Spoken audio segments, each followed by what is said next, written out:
Praise the Lord.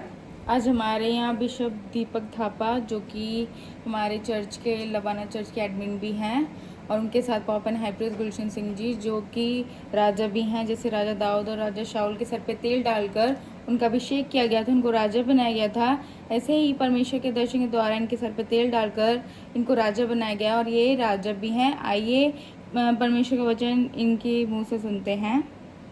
Praise the Lord. I am Deepak Thapa, admin and the bishop of this holy house, and he is Gulshan Singh, the Pope and the high priest of this holy house, and he is also a king, as a king that King David and Paul, they were announced as a king by outpouring the oil on their head. Same like that, he has been outpoured by the oil and has been anointed by the oil, and so that he is the king. So today we will talk about some good topics.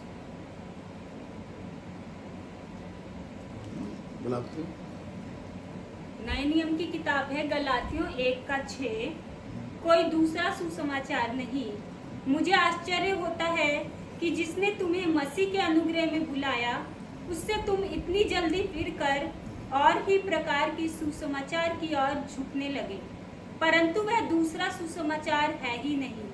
पर बात यह है कि कितने ऐसे हैं जो तुम्हें घबरा देते और मसीह के सुसमाचार को बिगाड़ना चाहते हैं।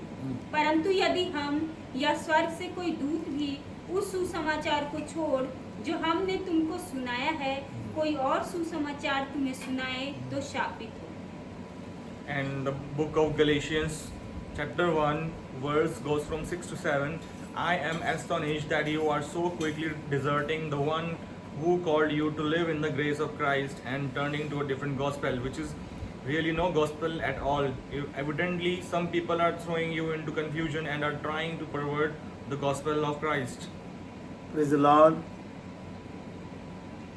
बाइबल बता रही है गलातियों 1:6 और 7 में कि जो हमारे पास बाइबल है, इस वचन के अलावा कोई दूसरा सुसमाचार है ही नहीं। अगर कोई तुम या स्वर्ग से स्वर्गदूत भी आ जाए तो कोई दूसरा सुसमाचार सुनाए वो शापित है।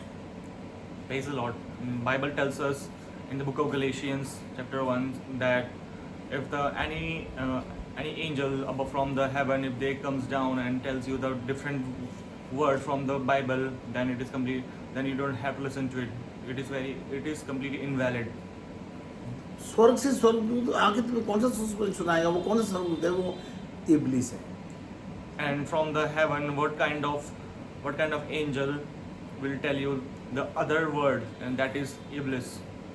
इब्लिस ने जो है सभी पास्टरों के ऊपर अपना शिकंजा लगा रखा है और पास्टर उसमें फंसे हुए। And all the pastors have been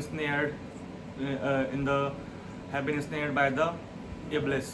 क्योंकि इब्लिस को मालूम है कि अगर जो इन्होंने वचन सही कर दिया तो वो इनका कुछ नहीं बिगाड़ पाएगा। Because Iblis knows that if they tell people about the right word, then no one can do anything to him. इस वचन में लिखा हुआ है, इस जो बाइबल है, गिडियंस की जो बाइबल है हमारे पास, इसमें लिखा हुआ है कि यीशु मसीह कहता है मेरा मांस खाने की वस्तु है और मेरा लहू पीने की वस्तु है। And in the Bible, in the book of Gideons, it is said that my flesh is food indeed, and my blood is drink indeed.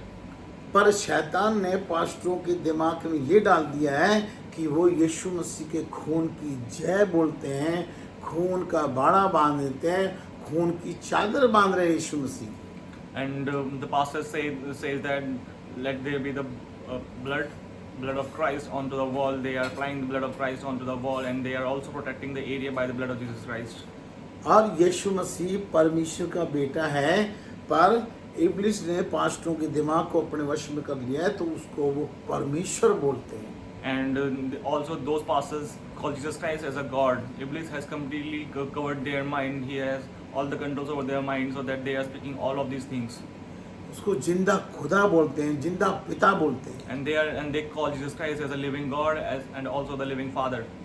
कल मैं एक वीडियो देख रहा था, उसमें एक पास्टर था या कोई ईसाई था, वो कह रहा था जो मूसा जब इज़राइल को लेके जा रहा था तो जो समुद्र के 2 टुकड़े कर दिए, ये यीशु मसीह ने ऐसी पावर दी। तो उसने किया क्या? यीशु मसीह ने वो पावर दी थी या यहाँ परमेश्वर ने दी थी? And yesterday I watched a video. In that video, one man was saying that the Moses who was leading all the Israelites, and he parted the sea into 2 parts. So he said that Jesus has given him the power so that he could do that. But is it true? Has Jesus given the power to him or the Jehovah God? जब रोटी तोड़ी जा रही है तो वहाँ यीशु मसीह कहता है, जब वहाँ लिखा है जब वे खा रहे थे तो यीशु ने उनसे वहाँ से रोटी ली और तोड़ी और कहा, इसमें से खाओ, ये मेरा मांस है। And when it was a time about to break the bread, and Jesus Christ took the bread and he said, and he gave this bread to the disciple and he said, eat from this is my flesh. पर pastor लोग वहाँ रोटी ये टिक्की रखते हैं क्योंकि शैतान ने पकड़ा हुआ है। And what pastors do, they hold the tikki in front of the people and say, eat from this. But why are they doing this? Because Satan has completely controlled their minds. यीशु मसीह ने 42 से कटोरा लिया और कहा, इसमें मेरी वाचा का वह लहू है जो बहुतों के पापों की क्षमा के निमित्त बहा गया है। And Jesus has took the bowl from his side and he said that this is my blood of the new covenant which was shed for the sins of many. और तुम क्या करते हो? लाल पानी वहाँ बना के रख देते हो। And what do? You keep the water as red and you put it there. यीशु मसीह ने कहा है कि जो मुझ पर विश्वास रखता है, जो मैंने किया है वो तो करेगा, मुझसे बड़े-बड़े काम करेगा। And what Jesus Christ has said that the things that you have done you will do more greater than me. यीशु मसीह ने शादी में जब गया था वो, तो वहाँ पानी का दाखरस बनाया था, तो हम क्या पानी का लहू नहीं बना सकते? And when Jesus Christ was into the marriage ceremony, there he turned the water into the wine. So we cannot we do the same thing? Can we not turn the water into the blood of Jesus Christ? क्योंकि तुमको शैतान ने पकड़ा हुआ है, तो तुम कैसे पानी को लहू बोल सकते हो? Because you have been caught by the Satan, how can you say a water as a blood of Christ? यशायाह नबी की किताब में हम पढ़ेंगे 9:6 में, वो पुराना नियम है। क्योंकि हमारे लिए एक बालक उत्पन्न हुआ, देखो बालक उत्पन्न हुआ, ये सही है। हमें एक पुत्र दिया गया है, हमें पुत्र भी दिया गया है, और प्रभुता उसके कांधे पर होगी, ये भी राइट है। और उसका नाम अद्भुत युक्ति करने वाला, ये भी राइट है। पराक्रमी परमेश्वर, ये भी राइट है। अनंत काल का पिता, ये भी राइट है। और शांति का राजकुमार रखा जाएगा। ये भी राइट है। अब आप इसे कहेंगे कि यहाँ तो यीशु मसीह को परमेश्वर अनंत काल का पिता बोला जा रहा है। In the book of Isaiah chapter 9 verse from 6 to 7, for to us a child is born, to us a son is given, and the government will be on his shoulders, and he will be called Wonderful Counselor, Mighty God, Everlasting Father, Prince of Peace. Of the greatness of his government and peace there will be no end. And you will say, and after reading from this verse you will say that Jesus Christ is a God. अब Bible को देखेंगे। Bible में योना की किताब में जब फिलिपुस पूछता है प्रभु यीशु मसीह को कि प्रभु हमें पिता को तो दिखा दे, तो यीशु मसीह कहता है कि तू इतने दिन से मेरे साथ है, क्या जिसने मुझे देखा है उसने पिता को देखा है, तू विश्वास नहीं करता? तो यहाँ पास्टरों का जो दिमाग है यहाँ पर भी खराब कर दिया। अभी हम यशायाह नबी वाली बात पूरी कर रहे हैं। अब इसके बाद यीशु मसीह ने क्या कहा है वो सुनो। अध्याय कितना है? 6:11। फिलिप्पुस वाली 14:10 में, योना 14:10 में पढ़ेंगे। क्या तू विश्वास नहीं करता कि मैं पिता में हूँ और पिता मुझ में है? ये बातें जो मैंने तुमसे कहता हूँ अपनी ओर से नहीं कहता, परंतु पिता मुझ में रहकर अपने काम करता है। पिता मुझ में रहकर काम करता है। जब वहाँ पे बोला गया यशायाह नबी किताब में कि अनंत काल का पिता बोला जाएगा, क्यों बोला जाएगा? कि यीशु मसीह के अंदर अनंत काल का पिता रहता है। And in the book of Isaiah, when it was said that many more works will be done through the Father. It means said that the Father, that the living God, the living Father is in the Christ, and that is how all the things are done. And in the book of John chapter 14 verse from 10 to 11, don't you believe that I am in the Father and the Father is in me? The word I say to you, I do not speak on my own authority, rather it is the Father living in me who is doing this work.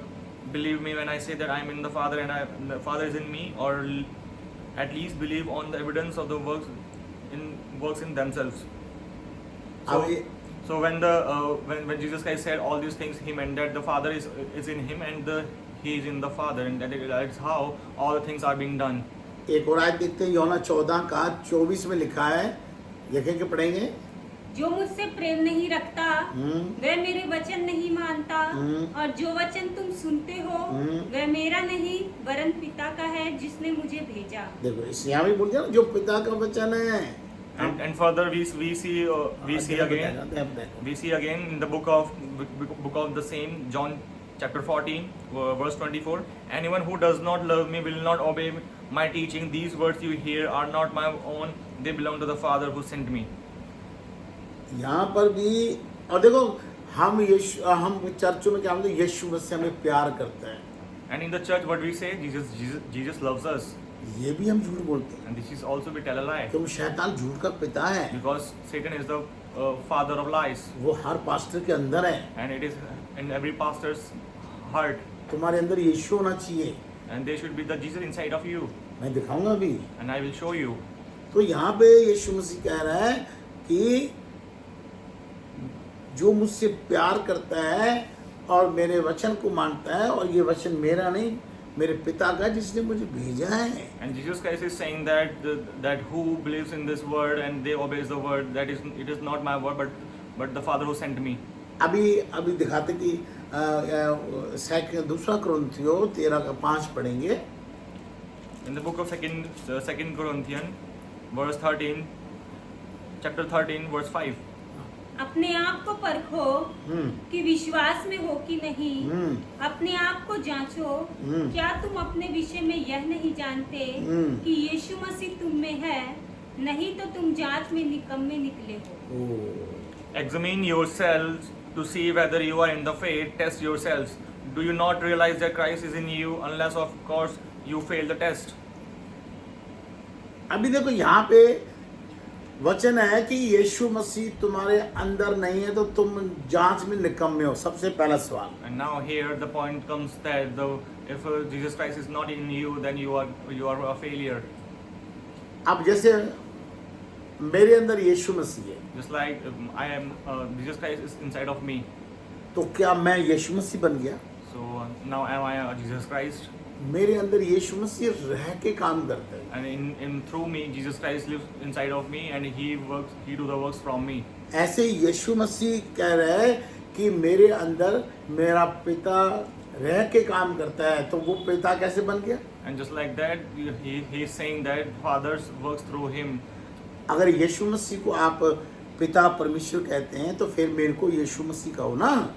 And he said that Father works through inside of him. So then how do you call him as a father? And the same like that, if Jesus Christ is inside of me, then you should be calling me as Jesus Christ. फिर मेरी बात क्यों नहीं मानते तुम लोग? Then why do you not obey my words? तुम्हें पता है ना कि मैं एक सिख फैमिली से हूँ और परमेश्वर ने मेरे को चुना है और परमेश्वर मेरे से काम करवा रहा है। And you also know that I belong to a Sikh family, and God is doing His own works from my body.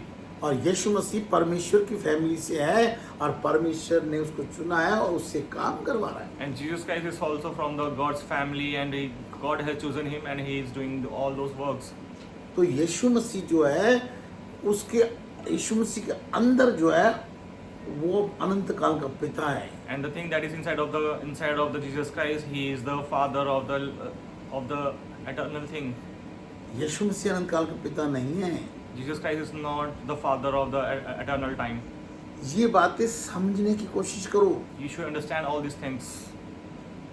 तुम्हें अगर ये रोटी में सब्जी में मिट्टी डाल के दे दें तो फटाफट कहोगे ये हम नहीं खाएंगे, ये गंदी है। And if we would put the mud and the sand inside of the bread, then you will definitely say we are not gonna eat. This is a filth. You will not eat that. तो जब यहाँ बता दिया है कि इस सुसमाचार के अलावा जो बाइबल है हमारे गिडियंस के हमारे हाथ में है, इस सुसमाचार के अलावा कोई दूसरा सुसमाचार है ही नहीं, तो तुम ये कहाँ से बोल लेते हो? And it is in the Bible, in the book of Gideon's, the Bible of Gideon's, it is said that if any of the words is against from the Bible, then you don't have to believe on it. Then how do you do all these things and believe onto it? तुम लोग शापित हो You are cursed क्योंकि तुम बोल रहे हो यीशु मसीह खुदा है, because you are saying Jesus Christ is the living God. यीशु मसीह पिता है, Jesus Christ is the Father, यीशु मसीह का खून लगा देते हैं, and they apply all the blood of Jesus Christ, यीशु मसीह के खून के चादर लगा देते and they cover the area by the blood of Jesus हैं। Christ. यीशु मसीह ने कहा है कि 40 रात और दिन का उपवास करना है, जो मैंने किया वो करो। And Jesus Christ has said that do what I did. He did the fasting for the 40 days and nights. पर आप करते हो दिन के उपवास 40 दिन और रात को खा लेते हो, But you do the fasting for only for the day, but in the night you eat, तो तुम शापित हो। and you are cursed. क्योंकि देखो उसमें देखेंगे यौना 8:42 में देखेंगे शैतान के बारे में क्या बोला है परमेश्वर ने। In the book of John, chapter 8, verse 42. यीशु ने उनसे कहा, हाँ, यदि परमेश्वर तुम्हारा पिता होता तो तुम मुझसे प्रेम रखते, क्योंकि मैं परमेश्वर की ओर से आया देखो हूँ। अभी मैंने पढ़ाया था ना कि अगर तुम यीशु को प्रेम करते हो और उसके वचन को मानते हो और वो वचन उसके पिता का है जिसने उसे भेजा है, तो तुम तो यीशु को प्रेम करते नहीं, तुम कहते हो यीशु हमें प्रेम करता है, तो तुम झूठे हो। यहाँ पे क्लियर बोल दिया ना कि यीशु को अगर तुम प्रेम करते हो, पर तुम कहते हो यीशु हमें प्रेम करता है। And Jesus said to them, if God were your father, you would love me, for I have come here from God. I have not come on my own. God sent me. The book of John, chapter 8, verse 42. हाँ, अब 43 पढ़ो। तुम मेरी बात क्यों नहीं समझते? इसलिए कि तुम मेरा वचन सुन नहीं सकते। सुन नहीं सकते। Now the verse 43. Why is my language not clear to you? Because you are unable to hear what I say. वचन सुन नहीं सकते। यीशु मसीह ने जब कहा था ना कि मुझे खाओ, तो जितने तुम्हारे जैसे खड़े थे सब भाग गए थे। When Jesus Christ said that eat me, then the people just like me and just like you, all they ran away. और जब जो मेरे जैसे खड़े थे उनको यीशु मसीह ने पूछा कि तुम क्यों नहीं जाते? And the people who were standing there like me and like us, he asked to them, why you do not go? यीशु मसीह को उन्होंने क्या कहा? कहाँ जाए? अनंत जीवन की बातें तो तेरे पास हैं। And what they said to Jesus Christ, they said that all the things and all the knowledge of the eternal is you are having it. वचन सुन नहीं सकते। उसने कहा मुझे खाओ, जो मुझे खाएगा वही जिएगा। You cannot listen to the word. The people who eat me, he will be only alive. आगे पढ़ो इसका 44। तुम अपने पिता शैतान से हो और अपने पिता की लालसाओं को पूरा करना चाहते हो। मैं तो आरंभ से हत्यारा है और सत्य पर स्थिर न रहा, क्योंकि सत्य उसमें है ही नहीं। है ही नहीं, सत्य है ही नहीं, और वो झूठ का। जब वह झूठ बोलता तो अपने स्वभाव ही से बोलता है, क्योंकि वह झूठा है वरन झूठ का पिता है। And John chapter 8 verse 44. You belong to your father the devil, and you want to carry out your father's desire. He was a murderer from the beginning, not holding to the truth, for there is no truth in him. When he lies, he speaks in his native language, for he is a liar and the father of lies. वो झूठ का पिता है। वो कितने झूठ तुमसे बुलवा रहा है। वो तुम्हारे अंदर है। अगर तुम्हारे अंदर यीशु मसीह होता तो तुम कहते कि यीशु का मांस खाओ, यीशु का लहू पियो, पर तुम तो कह रहे हो यीशु का लहू लगाओ, यीशु की खून की चादर लगाओ। तो शैतान तुम्हें गलत रास्ते पे ले गया। And he is the father of lies. He is inside of you. And instead of saying that let eat the flesh and the blood of Jesus Christ, instead of that you are saying that let apply the blood of Jesus Christ, that cover the area with the blood of Jesus Christ. 1 कुरिन्थियों 11:29 और 30 में देखो क्या लिखा है। वहाँ शैतान ने तुम्हारी फिरकी घुमा दी है। पढ़ो। क्योंकि जो खाते पीते समय प्रभु की देह को ना पहचाने, वे इस खाने और पीने से अपने ऊपर दंड लाता है। इसी कारण तुम में से बहुत से निर्बल और रोगी हैं और बहुत से सो भी गए। In the in the book of 1 Corinthians, chapter 11, verse from 29, for those who eat and drink without discerning the body of Christ eat and drink judgment on themselves. That is why many among you are weak and sick, and the number of you have fallen asleep. तो कह रहे खाते पीते समय पर तुम पढ़ाते हो प्रभु भोज वाली आयत में ऊपर लिखा है प्रभु भोज, वहां तो बोला ही नहीं कि आप प्रभु भोज खाते पीते समय। उसने कहा खाते पीते समय तुम दिन में कितनी बारी खाते हो कितनी बारी पीते हो, तो उस टाइम आपने बोलना है। पीने की वस्तु में बोला यीशु मसीह तेरा खून है, खाने की वस्तु में बोला यीशु मसीह तेरा मांस है, पर शैतान ने तुम्हें घुमा दिया है और तुम लोग कहते हो ये प्रभु भोज है। And it is said in this verse that you have to eat and drink, eat the flesh and drink the blood only when there is the communion. And you do this because it is mentioned by the headline that the communion or the Passover meal. And you are doing all these things for the first Sunday or on the communion day. But it is said that you have to do this thing for whenever you eat, in the morning, on the night, or any time you eat. You have to call out the flesh and the blood of Jesus Christ on your meal and on your drink. और अगर आप church में प्रभु भोज हो रहा है तो जिसने बपतिस्मा नहीं लिया उसको कहते परे हो जा। And most of the people say that if you haven't take the baptism, then you don't have to take this communion. You have to go away. यीशु मसीह कह रहे जब वे खा रहे थे चर्च में, जब कोई लंगर चल रहा है उसमें बिगर बपतिस्मा लिए वाला नवा आदमी आ गया तो आप उसको भगा दोगे। And Jesus Christ said when they all were eating, if any newcomer arrives into the church, will you make them run away? ये शैतान ने आपके दिमाग में ऐसा डाल दिया है। And Satan has put this inside of your mind. अगर ये आप चर्च में